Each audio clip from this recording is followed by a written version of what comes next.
여러분, 사람 때문에 잠을 설치는 밤이 있었다면 그건 여러분이 약해서가 아닙니다. 관계라는 것은 몸의 상처와 달리 겉으로 피가 보이지 않기 때문에 아프다는 사실을 더 늦게 깨닫게 됩니다.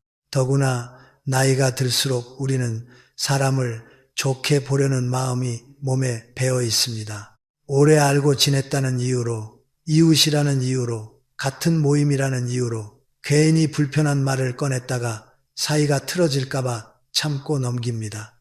그런데 바로 그 참고 넘기는 습관이 어떤 사람에게는 여러분을 만만하게 만드는 신호가 되기도 합니다. 그래서 오늘 저는 여러분이 다시는 사람 때문에 피눈물 흘리지 않도록 겉모습이 아니라 본색을 알아보는 기준을 말씀드리려 합니다. 위험한 사람은 대개 처음부터 위험하게 보이지 않습니다. 오히려 살갑습니다. 말투가 친절하고 내 형편을 살피는 듯하고 내가 힘들 때 위로도 해줍니다. 그래서 우리는 믿습니다. 아, 이 사람은 괜찮은 사람이구나. 그런데 어느 날 아주 사소한 일상에서 예상치 못한 순간에 그 사람의 진짜 얼굴이 툭 튀어나옵니다. 사람의 본성은 꾸며낸 표정이 아니라 무의식적으로 새어나오는 반응 속에 숨어 있기 때문입니다. 큰 사건이 아니라 작은 순간에 드러납니다. 그 작은 순간이 반복되면 여러분 마음은 조금씩 달아갑니다. 이상하게 불편하고 만나고 나면 지치고 집에 돌아와서도 생각이 끊기지 않습니다. 그런데도 우리는 스스로를 탓합니다. 내가 예민한가? 내가 너무 까다로운가? 아닙니다. 여러분의 감각은 틀리지 않습니다. 다만 그 감각을 믿지 못하게 만드는 정과 미안함이 우리 안에 너무 커졌을 뿐입니다. 제가 오늘 가장 먼저 말씀드리고 싶은 기준은 이것입니다. 관계에서 정말 무서운 일은 다툼이 아닙니다. 누군가와 의견이 다르고 언성이 높아지는 일은 누구에게나 있을 수 있습니다. 더 무서운 것은 책임의 방향이 뒤집히는 것입니다. 잘못은 저쪽에 있는데 죄책감은 이쪽이 떠안는 구조가 만들어질 때 그 관계는 여러분을 갉아먹습니다. 그리고 그 구조를 만드는 사람들의 첫 번째 특징이 있습니다. 바로 자신의 잘못을 절대 인정하지 않는 사람입니다. 여러분, 실수는 누구나 합니다. 나이와 상관없이 아무리 똑똑한 사람도 실수를 합니다. 중요한 것은 실수 자체가 아니라 그 다음입니다. 미안하다 한마디가 관계를 살립니다.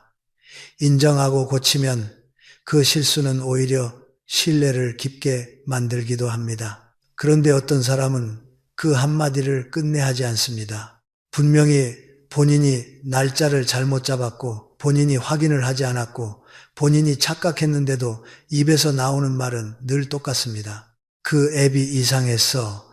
네가 정확히 말 안 했잖아. 요즘 내가 정신이 없었어. 말이 길어지고 설명이 많아지고 결론은 항상 하나입니다. 내 잘못이 아니다. 이 사람에게는 사실이 중요한 게 아닙니다.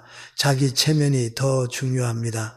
내가 틀릴 수 있다는 사실을 견디지 못합니다. 틀렸다는 말이 곧 내가 부족한 사람이라는 판결처럼 느껴지기 때문입니다. 문제는 여기서 끝나지 않습니다. 이런 사람과 가까이 지내면 여러분이 이상한 역할을 맡게 됩니다. 원래는 그 사람이 사과해야 하는 상황인데 어느새 여러분이 사과하게 됩니다. 내가 좀 더 확인했어야 했는데 내가 괜히 말했나 이런 말이 입에서 나오기 시작합니다. 잘못은 저쪽인데 죄책감은 이쪽이 챙깁니다. 이것이 반복되면 여러분은 점점 자신감을 잃습니다. 내가 뭘 해도 불편한 일이 생기는 것 같고 내가 늘 부족한 사람인 것 같고 결국 말수를 줄이게 됩니다. 갈등이 생길까봐 조심하고 또 조심합니다. 그러다 어느 날 관계가 아니라 관리가 되어버립니다. 상대의 기분을 맞추는 관리, 상대의 책임을 대신 짊어지는 관리 말입니다. 여러분, 그건 우정도 아니고 인간관계도 아닙니다. 그건 희생입니다. 정약용 선생은 잘못을 인정하는 것이 진짜 용기다 라는 뜻의 가르침을 남겼습니다. 저는 이 말을 관계의 기준으로 삼아야 한다고 봅니다. 실수를 인정하지 못하는 사람은 성장할 수 없습니다. 배울 일이 없기 때문입니다. 모든 일이 남 탓이니 스스로 고칠 이유도 없습니다. 같은 실수를 반복하고 매번 다른 핑계를 붙일 뿐입니다. 그리고 그 반복의 비용은 누가 치르느냐? 옆에 있는 사람이 치릅니다. 가장 가까운 사람이 치릅니다. 여러분이 치릅니다. 그래서 저는 여러분께 묻고 싶습니다. 지금 여러분 곁에 명백한 잘못 앞에서도 미안하다는 말 한마디를 못하는 사람이 있습니까? 그 사람이 여러분의 마음을 존중하는 사람일까요? 존중은 말이 아니라 태도에서 나옵니다. 잘못을 인정하는 태도, 그것이 상대를 사람으로 대하는 최소한의 예의입니다. 혹시 여러분은 이렇게 생각하실지 모릅니다. 그래도 그 사람도 사정이 있겠지. 물론 사정은 있을 수 있습니다. 하지만 사정이 있다고 해서 책임이 사라지지는 않습니다. 피곤해도 힘들어도 바빠도 잘못을 했으면 인정할 수 있어야 합니다.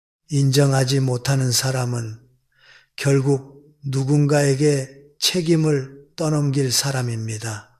그리고 그 누군가가 여러분이 될 가능성이 큽니다.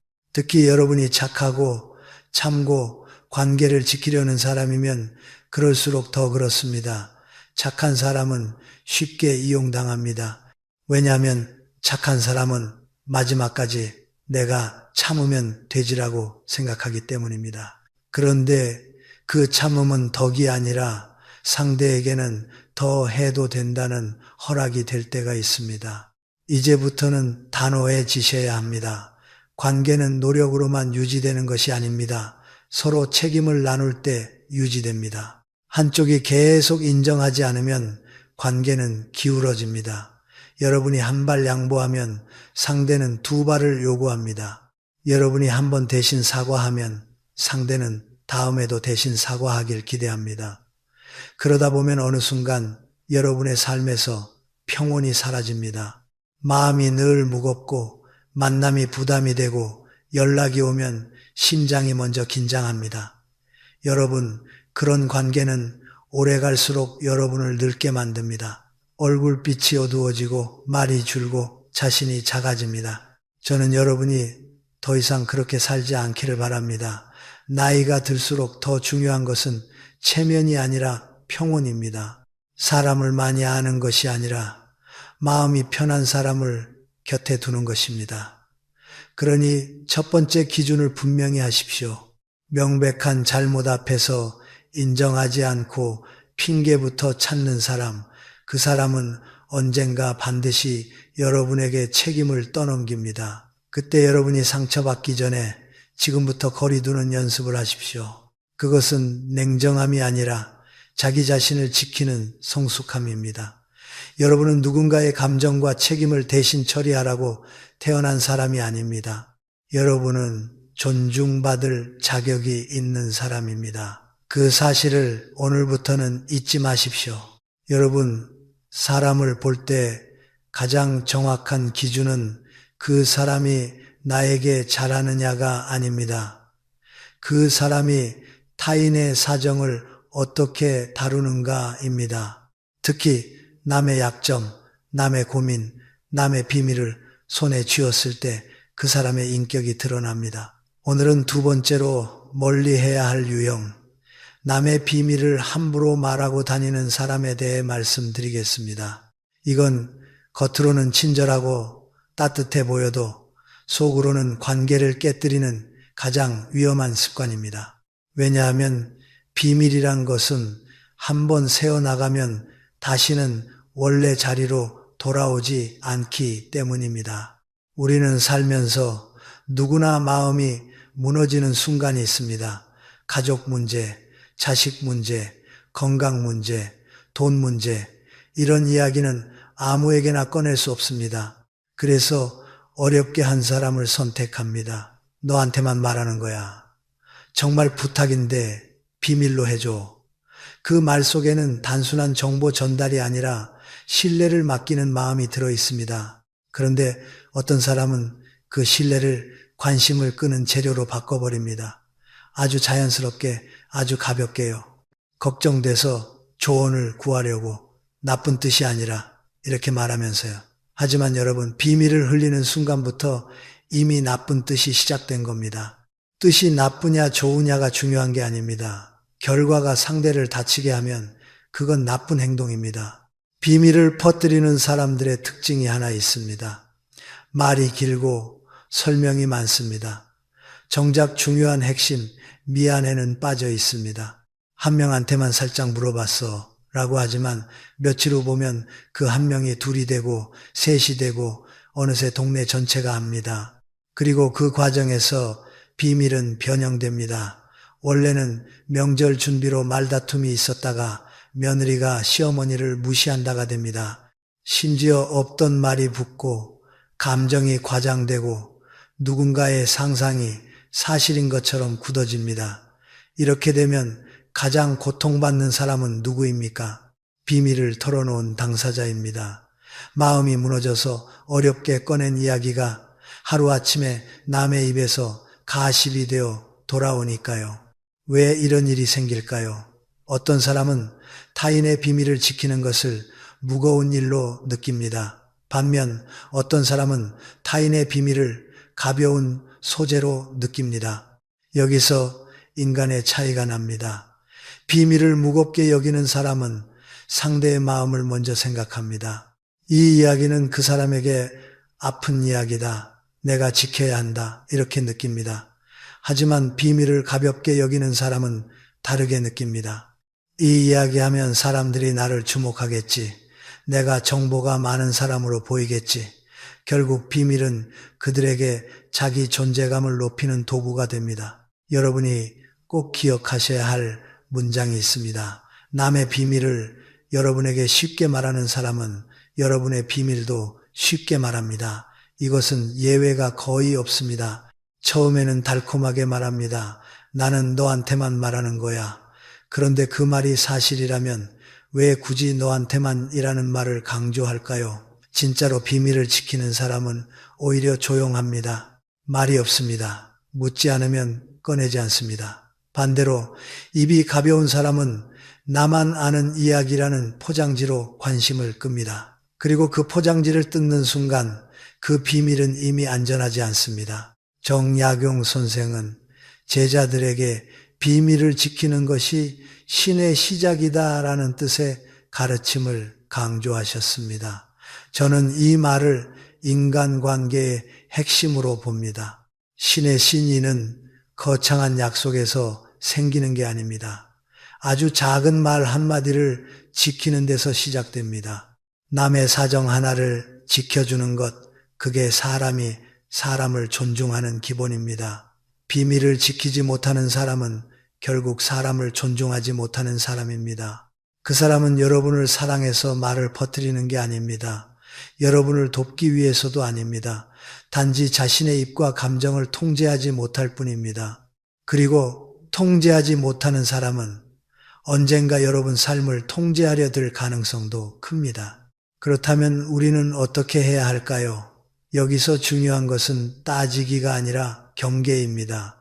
그 사람을 붙잡고 싸워도 비밀은 이미 나갔습니다. 그 사람에게 화를 내도 그 사람은 이렇게 말할 겁니다. 내가 뭘 그렇게 큰 잘못했어? 너무 예민한 거 아니야? 바로 이것이 문제입니다. 타인의 마음을 다치게 해놓고도 그 다침을 이해하지 못하는 사람이라는 증거입니다. 그러니 여러분이 할 일은 간단합니다. 마음을 닫으십시오. 정보를 주지 마십시오. 사적인 이야기를 줄이십시오. 거리를 두십시오.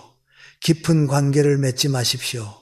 관계는 유지하되 깊이를 조절하는 겁니다. 여러분, 나이가 들수록 관계의 양보다 질이 중요해집니다. 전화 몇 통이 중요한 게 아닙니다. 만나서 웃는 얼굴이 중요한 게 아닙니다.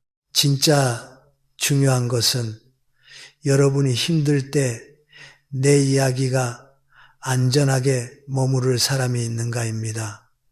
비밀을 지키는 사람은 결국 여러분의 마음을 지키는 사람입니다. 그런 사람은 드뭅니다.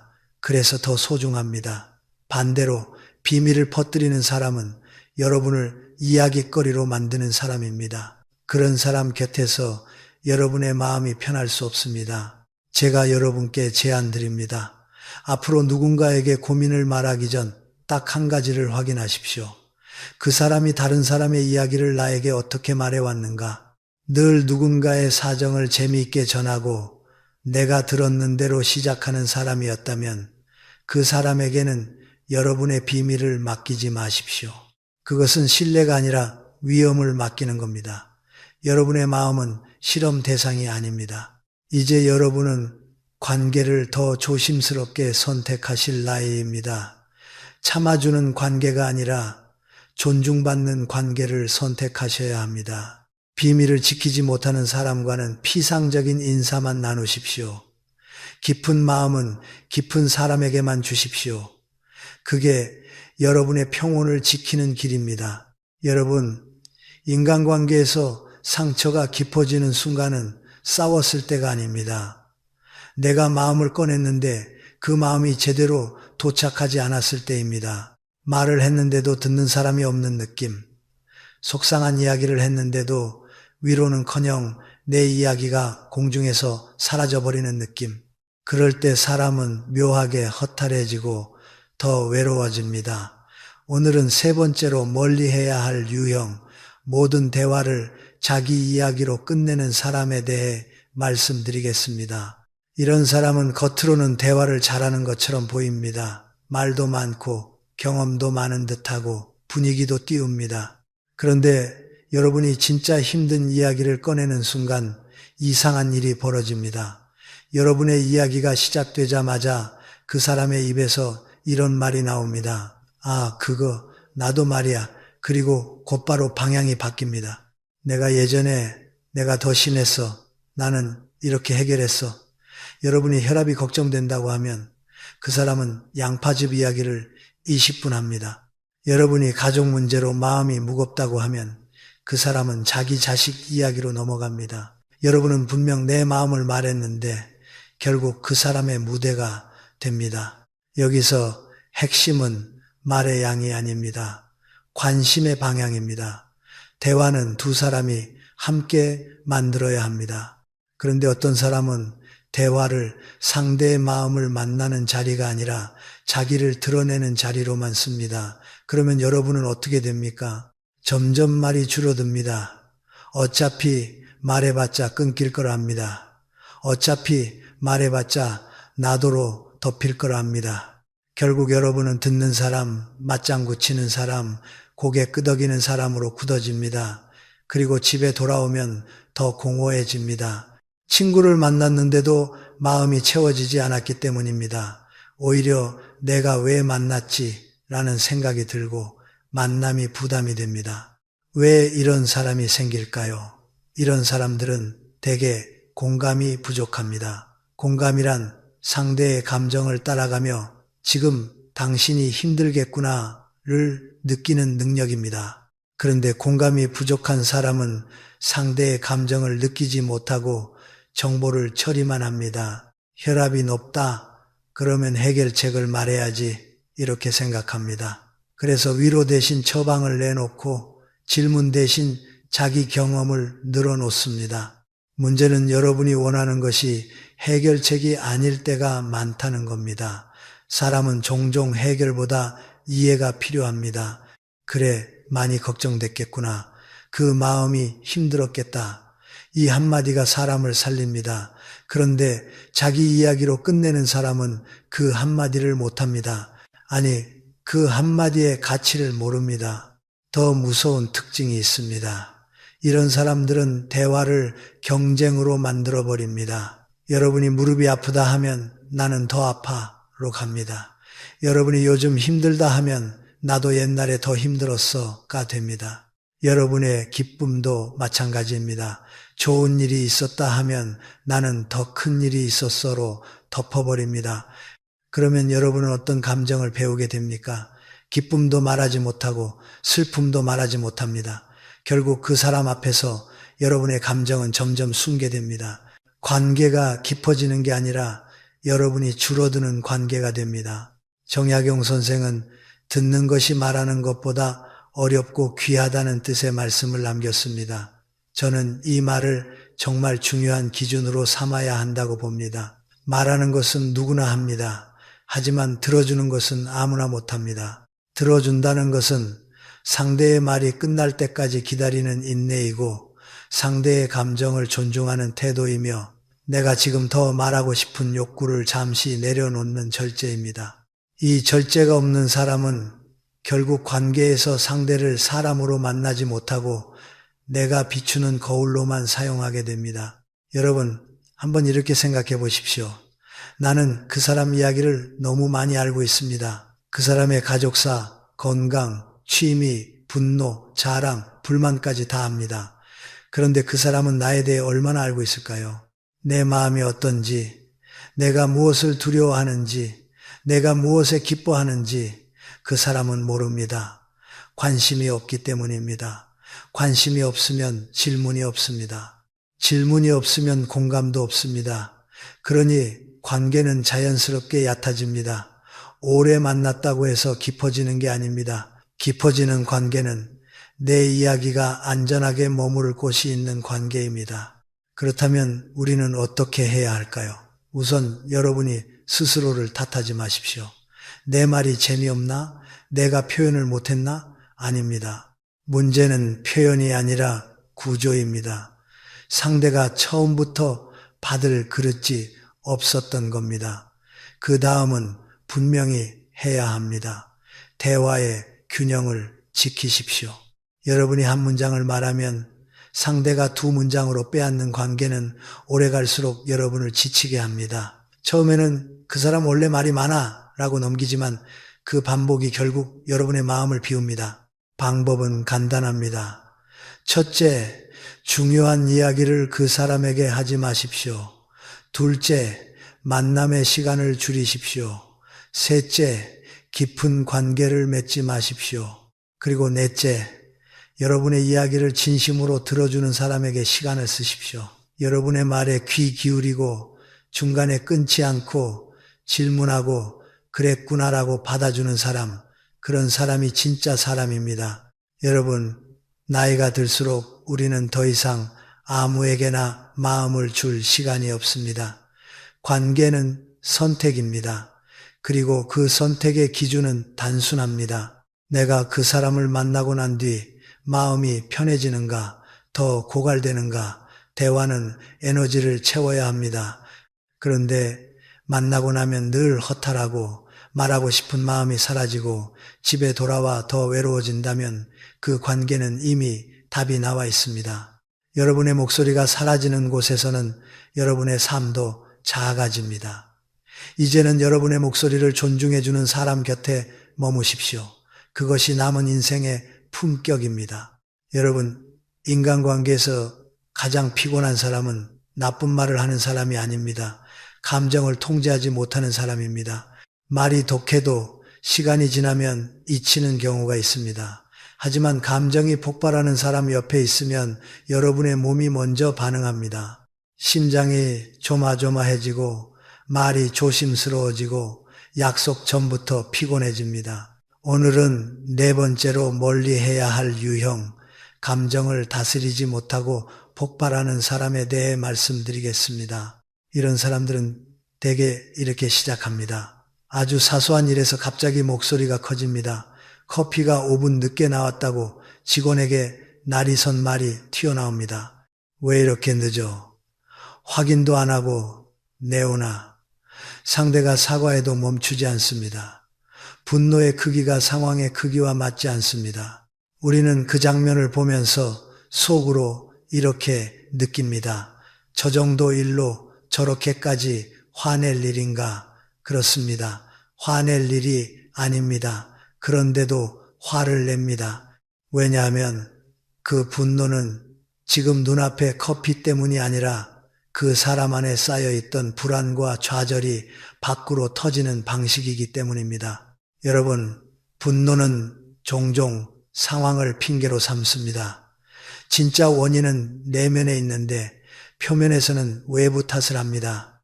그래서 이런 사람들은 같은 패턴을 반복합니다. 음식이 늦어도 화, 길이 막혀도 화, 누군가가 실수해도 화, 심지어 자신이 조금 불편해도 화입니다. 그때 옆에 있는 사람은 어떤 역할을 하게 될까요? 감정의 방파제가 됩니다. 괜찮아. 그럴 수도 있지. 그만해. 창피해. 이렇게 달래고 수습합니다. 처음에는 친구니까, 가족이니까 하며 넘깁니다. 하지만 시간이 지나면 여러분이 더 먼저 지칩니다. 왜냐하면 여러분은 늘 긴장 상태로 살아야 하기 때문입니다. 감정을 폭발하는 사람과 가까이 있으면 관계는 자연스럽게 눈치 게임이 됩니다. 오늘은 기분이 어떤지, 이 말을 하면 화를 낼지, 저 행동을 하면 삐질지, 여러분의 머릿속에 늘 계산이 돌아갑니다. 대화의 내용보다 분위기를 먼저 읽게 됩니다. 그런데 여러분, 이건 정상적인 관계가 아닙니다. 관계는 편안함 위에 세워져야 합니다. 그런데 그 사람 때문에 늘 긴장해야 한다면 그건 이미 여러분의 평온을 침범하는 관계입니다. 또 한 가지, 우리가 흔히 속는 지점이 있습니다. 그래도 나한테는 화를 안 내 라고 말하는 경우입니다. 여러분, 그건 안전하다는 뜻이 아닙니다. 그 사람의 분노는 언제든 방향이 바뀔 수 있는 것입니다. 오늘은 직원에게, 내일은 다른 친구에게, 그 다음은 결국 가장 가까운 사람에게 향합니다. 감정을 조절하지 못하는 사람은 상황에 따라 화살을 쏘는 것이지 원칙에 따라 멈추는 사람이 아닙니다. 그러니 나에게는 아직 안 그랬다는 말은 아직 내 차례가 안 왔다에 가깝습니다. 정약용 선생은 화를 다스리지 못하는 자는 스스로를 다스리지 못한다는 뜻으로 경계하셨습니다. 저는 이 말이 관계의 본질을 찌른다고 생각합니다. 자기 자신도 다스리지 못하는 사람이 어떻게 타인과 건강한 관계를 맺겠습니까? 감정 조절은 인간관계의 기본입니다. 특히 나이가 들수록 감정 조절은 품격입니다. 큰 소리를 낸다고 권위가 생기는 게 아닙니다. 오히려 자기 감정을 다룰 줄 아는 사람이 진짜 강한 사람입니다.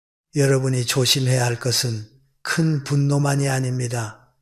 침묵으로 벌을 주는 분노도 있습니다. 겉으로는 조용하지만 표정이 굳고 말을 끊고 1시간이고 2시간이고 분위기를 얼립니다. 옆에 있는 사람은 어떻게 됩니까? 계속 불안합니다. 내가 뭘 잘못했나? 언제 풀리나? 하며 눈치를 봅니다. 이것도 폭력입니다. 소리 지르는 폭력과 침묵으로 조종하는 폭력은 형태만 다를 뿐 결과는 같습니다. 상대를 불안하게 만들고 자존감을 깎고 관계를 지배합니다. 여러분, 중요한 건 이것입니다. 여러분은 누군가의 감정 쓰레기통이 아닙니다.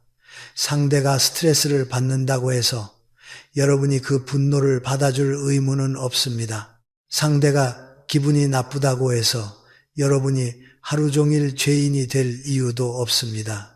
관계는 서로를 편안하게 해야 합니다. 그런데 한쪽이 감정을 폭발하거나 침묵으로 벌을 주며 상대를 흔든다면 그 관계는 이미 건강하지 않습니다. 그럼 우리는 어떻게 해야 할까요? 먼저 여러분 스스로의 기준을 세우셔야 합니다. 나는 소리 지르는 사람과는 오래 못 지낸다. 나는 침묵으로 상대를 벌주는 사람과는 깊게 관계 맺지 않는다. 이 기준을 마음속에 분명히 두십시오. 그리고 두 번째, 그 사람이 감정을 폭발할 때 여러분이 수습 역할을 자동으로 맡지 마십시오. 물론 당장 그 자리에서 분위기를 살려야 하는 상황도 있을 수 있습니다. 하지만 반복적으로 여러분이 수습하면 그 사람은 더 쉽게 폭발합니다. 어차피 누군가가 정리해 주니까라는 학습이 생기기 때문입니다. 세 번째, 가능하면 거리를 두십시오. 시간과 만남의 빈도를 조절하십시오. 여러분의 삶에는 평온이 필요합니다. 우리는 남은 인생에서 더 이상 긴장 속에 살 이유가 없습니다. 늘 눈치 보며 만나는 관계보다 혼자 편안한 시간이 훨씬 낫습니다. 혼자가 외로운 게 아니라 불안한 관계가 사람을 더 외롭게 만듭니다. 여러분, 관계는 결국 삶의 온도를 결정합니다. 누군가와 만나고 난 뒤 마음이 따뜻해지는가 아니면 오히려 얼어붙는가. 감정을 통제하지 못하는 사람은 주변의 온도를 낮춥니다. 그 옆에 있으면 여러분도 점점 차가워지고 지치고 조심스러워집니다. 그러니 이제는 여러분의 평온을 우선하십시오. 평온은 사치가 아니라 인생의 마지막까지 지켜야 할 가장 중요한 자산입니다. 감정 폭발로 여러분의 하루를 망치는 사람과는 거리를 두십시오. 여러분의 마음을 지키십시오. 여러분, 사람을 판단할 때 우리는 흔히 큰 자리에서 어떻게 행동하느냐를 봅니다. 직장에서 성과를 내는지, 모임에서 리더를 잘하는지, 말이 조리 있는지. 그런데 진짜 본성은 큰 자리보다 아주 작은 자리에서 더 선명하게 드러납니다. 왜냐하면 큰 자리에서는 누구나 보이는 눈을 의식하기 때문입니다. 반면 작은 자리에서는 방심합니다. 그래서 오늘은 5번째로 멀리 해야 할 유형, 사소한 역할만 맡아도 갑자기 군림하려 드는 사람을 말씀드리겠습니다. 이 유형은 처음엔 추진력 있다, 야무지다로 포장되지만 시간이 지나면 주변 사람을 숨막히게 만듭니다. 처음에는 고맙게 시작됩니다. 누군가 귀찮은 일을 맡겠다고 나섭니다. 회비관리, 단톡방 공지, 일정 조율, 엑셀 정리. 사실 이런 일은 다들 하기 싫어합니다. 누군가 해주면 편합니다. 그래서 우리는 칭찬합니다. 아유, 고맙다. 덕분에 편하다. 그런데 문제는 그 다음 달부터 시작됩니다. 맡은 일의 범위를 넘어섭니다. 관리가 통제가 되고 도움은 지배로 변합니다. 누가 의견을 내면 그건 제가 판단할게요 라고 말합니다. 투표로 정하자는 말에는 표정을 굳힙니다. 자기 허락 없이는 아무것도 못하게 만듭니다. 회비 관리자였는데 어느새 회장처럼 행동합니다. 여러분, 이 변화가 왜 무섭냐 하면 그 사람이 진짜 권력을 가진 것도 아닌데도 이렇게 변한다는 점입니다. 이런 사람들의 내면에는 흔히 공통점이 있습니다. 작은 고난으로도 자신을 크게 느끼고 싶은 욕구가 큽니다. 평소에는 자존감이 불안정합니다. 스스로를 믿지 못합니다. 그러니 남을 통제함으로써 자기 가치를 확인하려 합니다. 내가 결정권자야. 내 말이 기준이야. 이런 방식으로 자기 존재를 증명합니다. 겉으로는 단호함처럼 보일 수 있지만 본질은 단호함이 아니라 열등감의 보상 행동입니다. 내가 약하다는 느낌을 지우기 위해 누군가를 아래로 두고 싶은 겁니다. 여러분이 여기서 반드시 알아야 할 것은 이 유형이 가진 가장 위험한 습관입니다. 권한을 봉사가 아니라 특권으로 여긴다는 점입니다. 봉사는 모두를 편하게 하는 방향으로 흐릅니다. 투명하게 공유하고 의견을 모으고 결과를 정리합니다. 하지만 특권은 다릅니다. 특권을 가진 사람은 정보를 독점합니다. 결정 과정을 숨깁니다. 그리고 자신을 거치게 만듭니다. 제가 해야 합니다. 제가 알아서 합니다. 라는 말이 늘어나면 실제로는 나를 통과하지 않으면 안 된다는 구조가 만들어집니다. 그러면 모임은 어떤 분위기가 됩니까? 자유롭게 말하지 못합니다. 이거 해도 되나? 저거 말하면 기분 나빠할까? 이런 조심이 늘어납니다. 결국 사람들은 모임이 즐거워서가 아니라 눈치 보느라 피곤해집니다. 정약용 선생은 목민심서에서 작은 권세를 휘두르는 자를 경계하라는 취지의 경고를 남겼습니다. 저는 이 말이 지금에도 그대로 적용된다고 봅니다. 작은 자리에서 교만한 사람은 큰 자리에서 더 위험해집니다. 작은 일에서도 사람을 깔보고 통제하려 드는 사람이 더 큰 권한을 갖게 되면 어떻게 될까요? 반대하는 사람을 불편해할 것이고 결국 배제하려 할 겁니다. 처음에는 일을 잘 굴린다는 명분으로 시작하지만 마지막엔 사람을 굴리는 방식으로 끝납니다.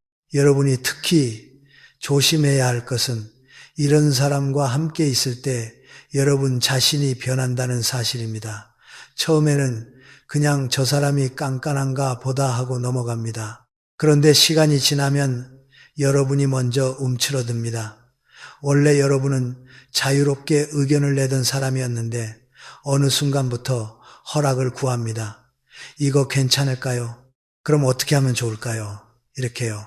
여러분의 주체성이 조금씩 줄어듭니다. 그리고 관계가 오래될수록 그 줄어듦은 습관이 됩니다. 여러분, 이것이 가장 무섭습니다. 사람 하나 때문에 여러분의 태도가 바뀌고 여러분의 성격이 바뀌고 여러분의 삶의 크기가 작아지는 것, 그건 결코 가볍게 볼 문제가 아닙니다. 그럼 우리는 어떻게 해야 할까요? 첫째, 초기 신호를 놓치지 마십시오. 누군가 작은 역할을 맡자마자 말투가 달라지고 결정권을 독점하고 의견을 맡고 내가 수고하니까 내 말대로 라는 태도를 보인다면 그건 능력이 아니라 경고입니다. 둘째, 기준을 세우십시오. 이건 함께 결정합시다. 정보는 공유합시다. 투표로 정합시다. 이 말에 과민하게 반응한다면 그 사람은 협업이 아니라 지배를 원하는 겁니다. 셋째, 가능하면 거리를 두십시오.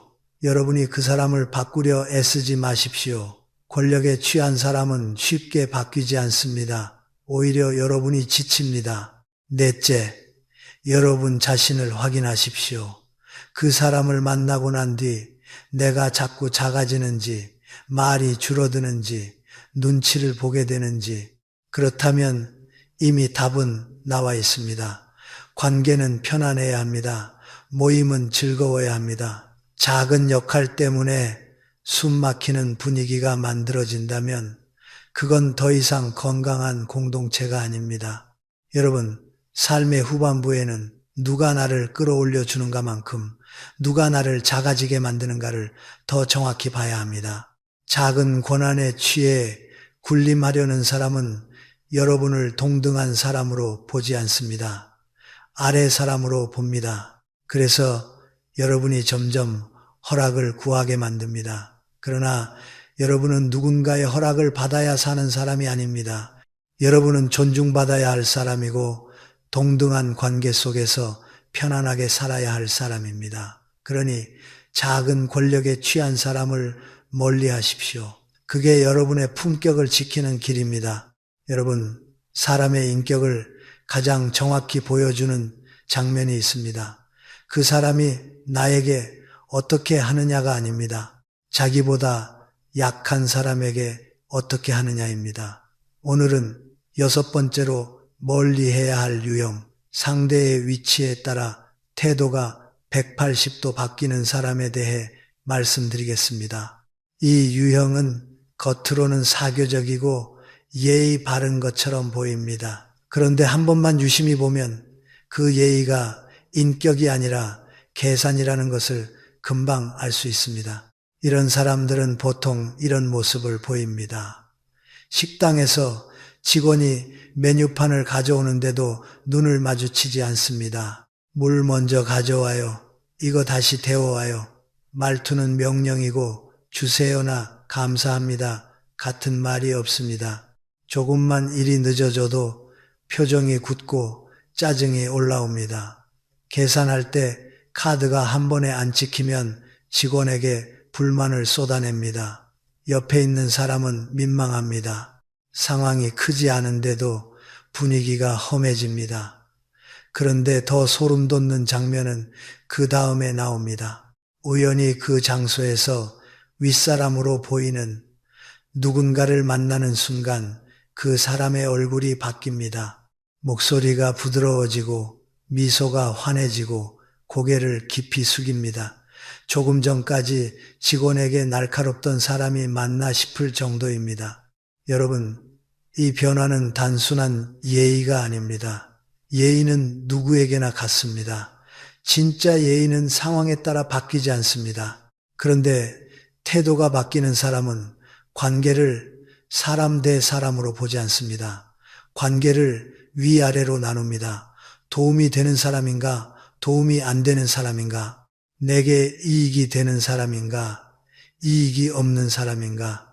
그래서 높은 사람 앞에서는 극진하게 굽신거리고 약한 사람 앞에서는 거칠어집니다.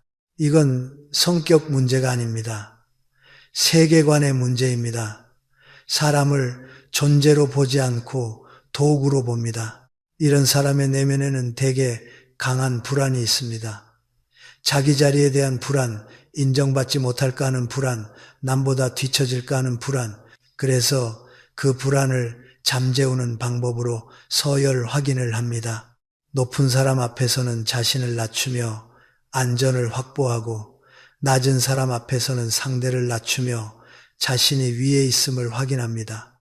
결국 그 사람이 하는 행동은 예의가 아니라 자기 불안을 진정시키는 의식입니다.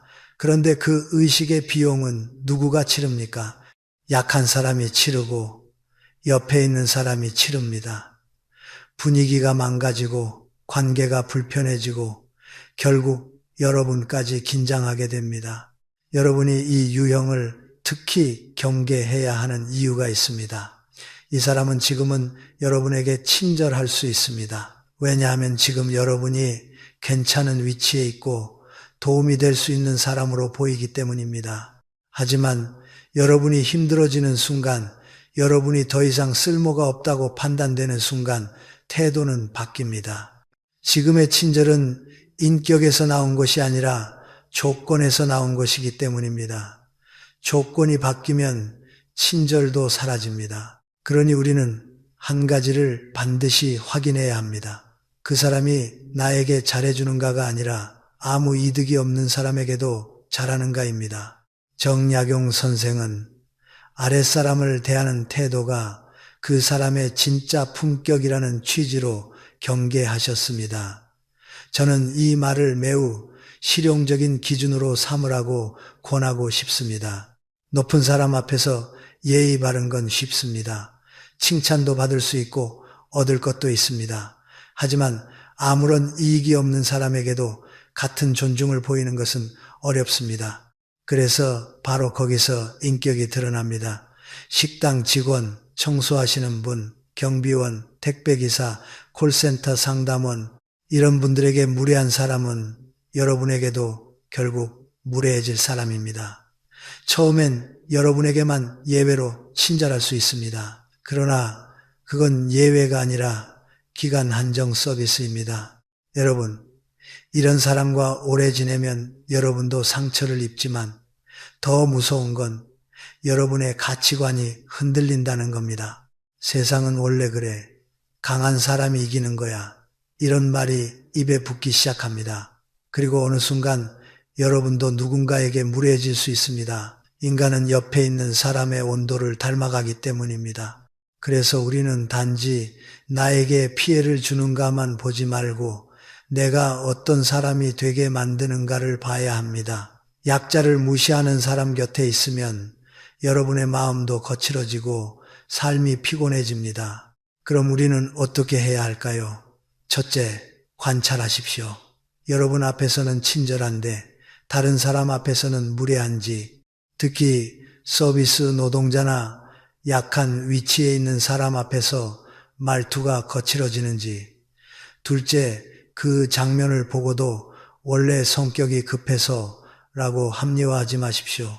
성격이 급해도 예의는 지킬 수 있습니다. 급함은 변명이지 이유가 아닙니다. 셋째, 그런 장면이 반복된다면 관계의 깊이를 조절하십시오. 깊게 엮이지 마십시오. 함께 여행, 돈거래, 공동 프로젝트 같은 얽힘을 만들지 마십시오. 이런 사람과 얽히면 여러분이 불리해지는 순간 태도가 바뀌며 더 크게 다칠 수 있습니다.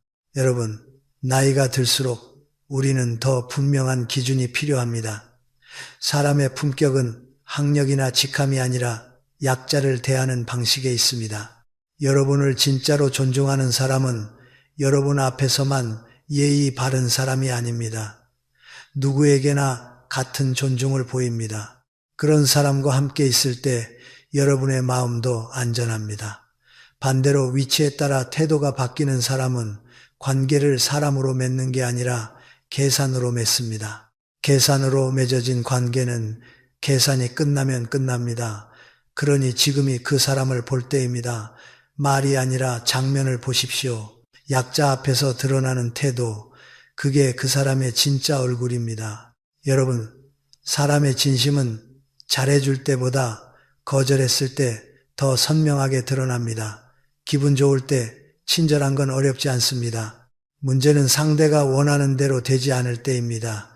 그 순간에도 존중이 유지되는가 아니면 태도가 확 바뀌는가.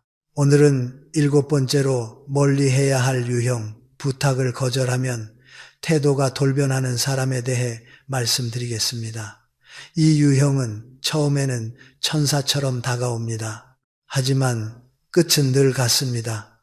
거래였다는 것이 드러납니다. 어떤 사람이 꾸준히 여러분을 챙깁니다. 안부를 묻고 과일을 가져오고 반찬도 나눠주고 혼자 있으면 심심하지 않냐고 마음까지 써줍니다. 여러분은 고맙습니다. 이렇게까지 안 해도 된다고 말해도 그 사람은 웃으며 말합니다. 좋아서 하는 거야. 이 말이 참 따뜻하게 들립니다. 그래서 우리는 믿습니다. 이 사람은 정말 정이 많은 사람이구나. 그런데 시간이 지나 그 사람이 조심스럽게 한 가지를 꺼냅니다. 명의를 빌려달라거나 보증을 서달라거나 돈을 잠깐 빌려달라거나 누군가에게 부탁을 전해달라거나 그 부탁은 겉으로는 작아 보이지만 여러분 인생을 흔들 수 있는 부탁일 때가 많습니다. 여러분이 그 부탁을 거절합니다.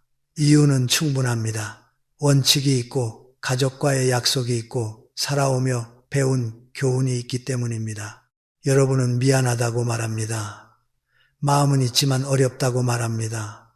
그런데 바로 그 순간 그 사람의 표정이 바뀝니다. 목소리가 달라지고 말이 짧아지고 서운함이 아니라 분노와 계산이 섞인 기운이 올라옵니다. 그동안 내가 얼마나 챙겼는데 이럴 줄 알았으면 끝까지 말하지 않아도 뜻은 분명합니다. 투자 대비 수익이 없다는 불만입니다. 그리고 그 다음 날부터 연락이 뚝 끊깁니다. 길에서 마주쳐도 인사만 하고 지나갑니다. 과일도 반찬도 안부도 사라집니다. 여러분은 허탈합니다. 1년의 친절이 진심이 아니었나? 바로 그겁니다.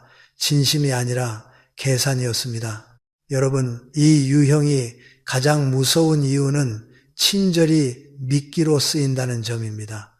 친절 자체는 좋은 것입니다. 우리는 친절한 사람에게 마음이 열립니다. 그런데 어떤 사람은 친절을 순수한 마음이 아니라 심리적 빚을 쌓는 도구로 씁니다. 오늘은 반찬을 주고 내일은 안부를 묻고 그 다음은 도와주고 그렇게 쌓아두는 겁니다. 그리고 언젠가 큰 부탁을 꺼낼 때 상대가 거절하기 어렵게 만듭니다. 내가 이만큼 했는데 라는 압박이 작동하니까요. 이것은 관계가 아닙니다. 거래입니다. 거래는 항상 계산서를 요구합니다. 정약용 선생은 진짜 관계는 이익이 아니라 마음으로 맺어진다는 취지로 말씀하셨습니다. 저는 이 말을 여러분이 뼛속에 새기셨으면 합니다. 마음으로 맺어진 관계는 여러분이 거절해도 무너지지 않습니다. 오히려 이해합니다. 그럴 수도 있지. 내 사정이 있겠지. 하며 관계는 그대로 유지됩니다. 왜냐하면 그 관계의 목적이 얻어내기가 아니라 함께하기이기 때문입니다. 하지만 거래로 맺어진 관계는 다릅니다. 이익이 안 되면 끝입니다. 거절은 곧 손해로 해석되고 손해가 확정되면 철수합니다. 그래서 거절 한 번에 태도가 달라집니다. 여러분이 여기서 절대 속지 말아야 할 말이 있습니다. 명의만 빌리는 거야. 보증만 서주면 돼. 절대 피해 안 가. 이런 말입니다. 인생에서 가장 위험한 부탁은 늘 간단하다는 얼굴을 하고 옵니다. 정말 간단했다면 왜 그 사람이 스스로 하지 못할까요? 왜 굳이 여러분이 필요할까요? 부탁이라는 건 결국 자기 부담을 남에게 옮기는 행위입니다. 특히 보증, 명의, 돈, 이 세 가지는 인간관계에서 가장 많은 비극을 만들었습니다. 그리고 그 비극은 대개 너는 믿을만해서 라는 칭찬으로 포장되어 시작됩니다. 여러분, 믿는 것과 위험을 떠안는 것은 다릅니다. 그렇다면 우리는 어떻게 해야 할까요? 첫째, 거절을 두려워하지 마십시오. 거절은 죄가 아닙니다. 거절은 여러분의 경계를 세우는 행위입니다. 경계가 없는 사람은 결국 이용당합니다. 둘째, 거절했을 때 상대가 보여주는 태도를 기록하십시오. 거절 후에도 존중이 유지되면 그 사람은 사람입니다. 하지만 거절 후에 냉담해지고 비난하고 관계를 끊으면 그 사람은 처음부터 목적을 가지고 접근한 것입니다. 그럴 때 여러분이 해야 할 일은 붙잡는 게 아니라 보내주는 것입니다. 떠나는 사람을 붙잡으면 다음 요구가 더 커집니다. 셋째, 여러분 자신의 마음을 지키십시오. 내가 너무 냉정했나? 내가 미안한가? 이런 죄책감을 느끼게 만드는 것 자체가 그 사람의 전략일 때가 많습니다. 죄책감은 여러분을 약하게 만들고 약해진 마음은 결국 이번 한 번만을 허락하게 만듭니다. 그리고 이번 한 번이 두 번이 되고 세 번이 됩니다. 그러다 큰 사고가 납니다. 여러분이 거절을 지켰다면 이미 여러분은 지혜로운 선택을 하신 겁니다. 죄책감이 아니라 안도감을 느끼셔야 합니다. 다행이다. 지금 알아서. 마지막으로 이 이야기를 꼭 드리고 싶습니다. 사람을 알아보는 것은 평안할 때가 아니라 어려울 때입니다. 손해를 봤을 때, 거절당했을 때, 기대가 깨졌을 때, 그때 본성이 나옵니다. 기분 좋을 때 나오는 웃음은 누구나 할 수 있습니다. 하지만 기대가 꺾였을 때에도 존중을 지키는 사람, 그 사람이 진짜 사람입니다. 여러분은 누군가의 목적이 아닙니다. 여러분은 그 자체로 소중한 사람입니다. 거절 한 번에 사라지는 사람은 애초에 여러분을 사람으로 보지 않았던 겁니다. 그러니 미련 두지 마십시오. 보내주십시오. 그리고 남은 시간은 조건 없이, 계산 없이 여러분을 아끼는 사람에게 쓰십시오. 그것이 노년의 평온이고 삶의 품격입니다. 여러분, 사람을 알아보는 가장 중요한 순간이 언제인지 아십니까? 함께 웃고 있을 때가 아닙니다. 서로 잘 지낼 때가 아닙니다. 손해가 생기거나 억울하거나 불편하거나 마음이 상했을 때입니다. 그때 나오는 한마디, 그때 드러나는 표정, 그때의 행동이 그 사람의 진짜 얼굴입니다. 우리는 오랜 세월 관계를 지켜야 한다는 마음으로 살아왔습니다. 친척이니까, 오래 알고 지냈으니까, 같은 동네니까, 같은 모임이니까, 그래서 불편함을 참고 상처를 삼키고 스스로에게 말합니다. 내가 좀 더 참자. 내가 이해하자. 그런데 여러분, 시간이 길다고 해서 좋은 관계가 되는 건 아닙니다. 가까이 있다고 해서 나를 존중하는 사람이 되는 것도 아닙니다. 오히려 가까우니까 더 함부로 하는 사람이 있습니다. 그럴 때 우리는 이제 결론을 내릴 수 있어야 합니다. 관계는 거리가 아니라 존중으로 유지되는 것이라고요. 오늘 우리는 7가지 행동을 통해 즉시 거리를 둬야 할 사람의 모습을 보았습니다. 잘못을 인정하지 않고 남 탓으로 빠지는 사람, 남의 비밀을 퍼뜨리는 사람, 대화를 늘 자기 이야기로 끝내는 사람, 감정을 폭발시키거나 침묵으로 벌주는 사람, 작은 권한에 취해 타인을 통제하려는 사람, 상대 지위에 따라 태도가 바뀌는 사람, 거절하면 돌변하는 사람, 이 7가지는 서로 다르게 보이지만 뿌리는 하나입니다. 상대를 사람으로 보지 않는 태도입니다. 상대의 마음과 존엄을 존중하지 않고 필요와 감정만 앞세우는 태도입니다. 그래서 그들 곁에 있으면 여러분은 점점 작아집니다. 말이 줄고 눈치를 보고 책임을 대신 지고 마음이 달아갑니다. 여러분, 여기서 한 가지를 분명히 해야 합니다. 이런 사람들과 거리를 두는 것은 나쁜 행동이 아닙니다. 내가 너무 냉정한가? 내가 너무 예민한가? 라고 자신을 의심하지 마십시오. 오히려 그것은 나 자신을 사랑하고 보호하려는 책임감 있는 행동입니다. 우리는 젊을 때 관계를 넓히는 데 에너지를 씁니다. 하지만 나이가 들수록 관계를 줄이고 다듬는 데 지혜를 씁니다. 관계의 숫자를 늘리는 것이 인생의 목표가 아닙니다. 마음이 편한 관계, 신뢰가 있는 관계, 존중이 오가는 관계를 남기는 것이 목표입니다. 그러니 이제는 좋은 사람을 찾는 것만큼이나 나를 함부로 대하는 사람 곁에 머물지 않는 것이 중요합니다. 여러분, 마음 한구석에서 이상하다고 느껴지는 기운이 있을 때가 있습니다. 겉으로는 괜찮은데 만나고 나면 피곤합니다. 말로는 친절한데 결정적인 순간에 나를 흔듭니다. 그때 우리는 스스로를 설득합니다. 내가 예민해서 그래. 저 사람도 사정이 있겠지. 오래 봐온 사이인데. 하지만 여러분, 그 불편함은 대개 틀리지 않습니다. 그 불편함은 여러분이 오랜 세월 살아오며 쌓아온 감각입니다. 삶의 경험이 만들어낸 경보입니다. 그 경보를 무시하면 결국 더 큰 대가를 치르게 됩니다. 그러니 이제는 그 불편함을 존중하십시오. 내가 예민한 게 아니라 내 마음이 지금 위험을 느끼는구나, 이렇게 받아들이십시오. 그렇다면 현실적으로 우리는 어떻게 해야 할까요? 저는 세 가지를 권하겠습니다. 첫째, 거리의 종류를 구분하십시오. 완전히 끊어야 할 사람도 있지만 끊을 수 없다면 깊이를 조절해야 합니다. 같은 동네, 같은 친척, 같은 모임이라면 인사와 예의만 남기고 마음을 닫는 방식으로 거리를 둘 수 있습니다. 둘째, 정보를 줄이십시오. 비밀을 퍼뜨리는 사람, 이용하려는 사람에게는 내 사정을 자세히 말하지 마십시오. 말이 줄면 약점이 줄고 약점이 줄면 흔들림이 줄어듭니다. 셋째, 경계선을 말로 세우는 연습을 하십시오. 그건 어렵습니다. 그건 제 원칙입니다. 여기까지 하겠습니다. 짧고 단정하게. 설명을 길게 하면 흔들립니다.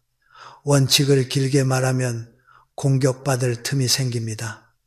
단정함은 무례가 아닙니다. 단정함은 나를 지키는 언어입니다. 그리고 한 가지 더, 여러분이 반드시 가져야 할 마음이 있습니다. 외로움을 두려워하지 마십시오. 많은 분들이 사람을 끊으면 외롭다고 말합니다.